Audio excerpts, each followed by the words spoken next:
lush paddocks and emerald-coloured grass gives you the impression farmers like Amanda and Roger are making hay while the sun shines. But that could not be further from the truth as they battle through an eternal green drought.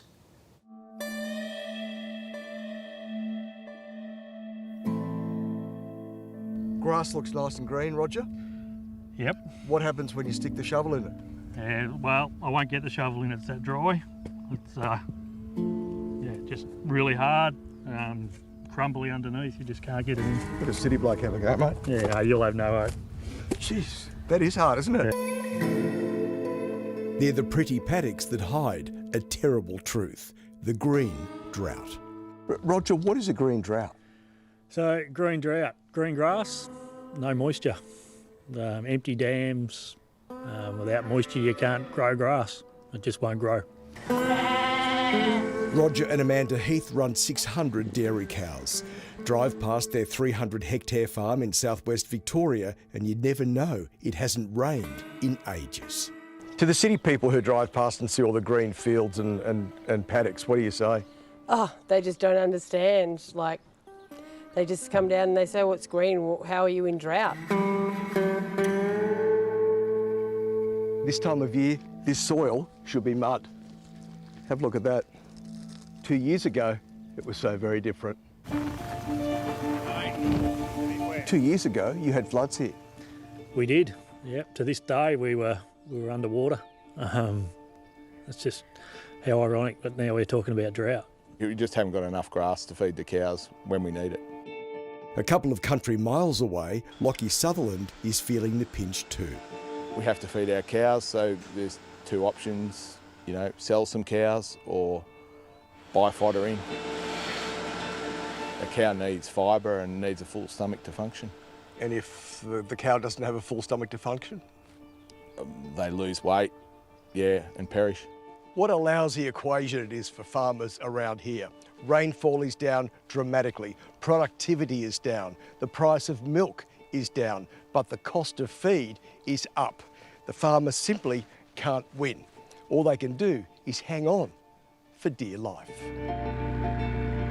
How much does it cost you to produce a litre of milk? About 62 cents a litre at the moment. And how much do you get for it? 64. There's not much of a margin there. No, that's this year in particular. So things are very tight, very skinny. It's not just tight over at Roger and Amanda's. On the farm with no rain, they're drowning in debt. Mortgage alone. 2.5 million. At what? It's 8.05%. 8%, that's high. Yep. And that's hard to service, yeah? Yep. Yeah, well, when your interest alone's 16 or 17,000, that's before any principal. 16, 17,000 per what month? Per month. And then that's before any principal. That's getting harder to service that every day. Then, every 25 days, stock feed arrives, $13,000 a time. Roger and Amanda haven't drawn a wage since January. And just to put food on the table, Roger works 2 other jobs. So if you could think of one word to describe your situation at the moment, what would that word be? Devastating. This is Roger's main dam that should be servicing 90% of the farm. The water you can see down there should be over my head. What you can't see is unusable, only good for ducks. And how's this for a metric? Roger's cost of producing milk is 80 cents a litre, but he's getting 60 cents a litre. The milk cheque that was $130,000 a month, now $90,000 a month. Every day you work the farm... No, I'm working for nothing. You're not working for nothing, you're losing money. Yep. Yep. It's like me coming to work for Channel 9 and I'm paying them to work. Correct. Instead of them paying me. Yep. That sucks. That's what I'm doing. Yeah, it does suck. Sucks big time. Already the couple has sold 120 cows, and it hurts because they love them. Yeah, it's very challenging. It's, farm's been in my family 100 years, and your great-grandfather? Great-grandmother and my grandfather and grandmother and my parents and my kids now, and we've never seen anything like it, ever. Would you say you're living on borrowed time?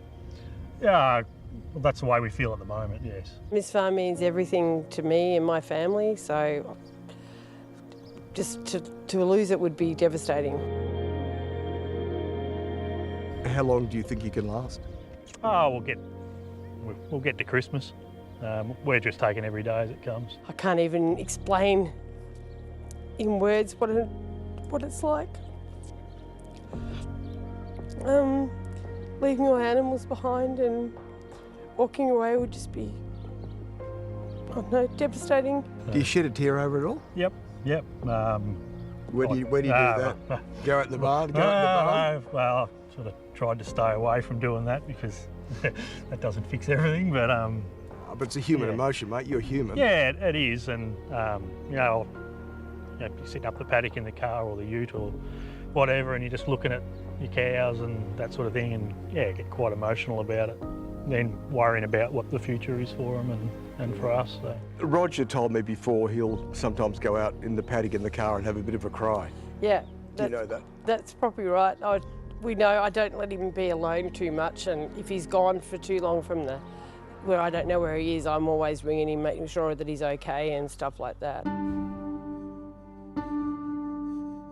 What would you say to the people in the cities? Oh, I think maybe when you go to the fridge in the morning and get the milk out, think of blokes like me. Think about what went into making that milk, and think about blokes like me that get up at 4 o'clock in the morning and head to the dairy and milk. You know, it costs a lot goes into making that milk. I hope it rains like hell for you up until Christmas. So do we. Yeah, and don't we all? I'd never even heard of a green drought, and we can only hope that those weather gods answer their prayers, and soon.